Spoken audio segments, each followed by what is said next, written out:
अगले 2 से 3 दिनों के दौरान महाराष्ट्र, मध्य प्रदेश, उत्तर प्रदेश, बिहार के बचे हुए भागों, संपूर्ण झारखंड, छत्तीसगढ़ और पश्चिम बंगाल, सिक्किम, उड़ीसा और तेलंगाना के कुछ हिस्सों से दक्षिण पश्चिम मानसून के वापस लौटने के लिए परिस्थितियां अनुकूल हैं। वहीं अगले 5 दिनों तक दक्षिण भारत के हिस्सों में मूसलाधार भारी बारिश की चेतावनी जारी की गई है। ऐसे में यहां रहने वाले लोगों को सावधान रहने की जरूरत है। पूर्वोत्तर भारत के लिए मौसम विभाग ने कहा है कि 12 अक्टूबर को असम और मेघालय, नागालैंड, मणिपुर, मिजोरम और त्रिपुरा में कुछ स्थानों पर हल्की से मध्यम बारिश हो सकती है। 12 अक्टूबर को अरुणाचल प्रदेश, असम, मेघालय में और 12 व 13 अक्टूबर को नागालैंड, मणिपुर, मिजोरम, त्रिपुरा में बिजली के साथ छींटे पड़ने की संभावना है।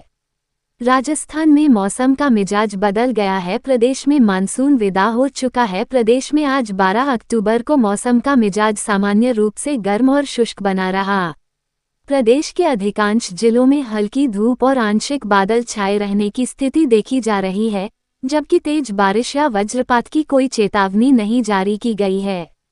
अब राजस्थान में मौसम का हाल बदल चुका है। अक्टूबर की शुरुआत में ही ठंड का असर दिखने लगा है, जिससे लोगों को गर्मी से राहत मिल गई है।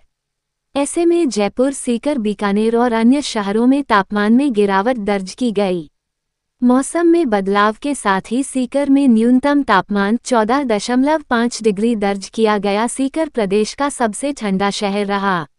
जयपुर में न्यूनतम तापमान 18 डिग्री और अधिकतम तापमान 40 डिग्री रहने की संभावना है। प्रदेश के कई शहरों में रात का तापमान 30 डिग्री से नीचे पहुंच गया है। आने वाले 2 दिनों तक मौसम शुष्क रहने के आसार हैं, लेकिन रात में ठंड बढ़ सकती है। अगले हफ्ते से तापमान में 2-4 डिग्री तापमान बढ़ सकता है। प्रदेश में चल रही हवा में लोगों को सुबह शाम हल्की सर्दी का असर होने लगा है। इस बार ला नीना के प्रभाव से देश के उत्तर पूर्वी इलाकों में सर्दी के मौसम में हड़कंप आने वाली सर्दी पड़ सकती है। विंड पैटर्न में हो रहे बदलाव की वजह से उत्तर पूर्वी हवाएं अक्टूबर महीने में चलने लगी हैं। मॉनसून के वापसी की प्रक्रिया लगातार जारी है। हालांकि इस बीच कई राज्यों में झमाझम बारिश हुई। भारत मौसम विज्ञान विभाग ने शनिवार को बताया कि अगले 2-3 दिनों में दक्षिण पश्चिम मानसून महाराष्ट्र, मध्य प्रदेश, उत्तर प्रदेश और बिहार के शेष हिस्सों से लौट सकता है। इसके साथ ही झारखंड, छत्तीसगढ़, पश्चिम बंगाल, सिक्किम, उड़ीसा और तेलंगाना के कुछ भागों में भी मानसून की वापसी के हालात बन रहे हैं। आईएमडी ने अगले 4-5 दिनों के दौरान दक्षिण प्रायद्वीपीय भारत, खासतौर पर तमिलनाडु, केरल, तटीय कर्नाटक और आंध्र प्रदेश में भारी से बहुत भारी बारिश की चेतावनी जारी की है।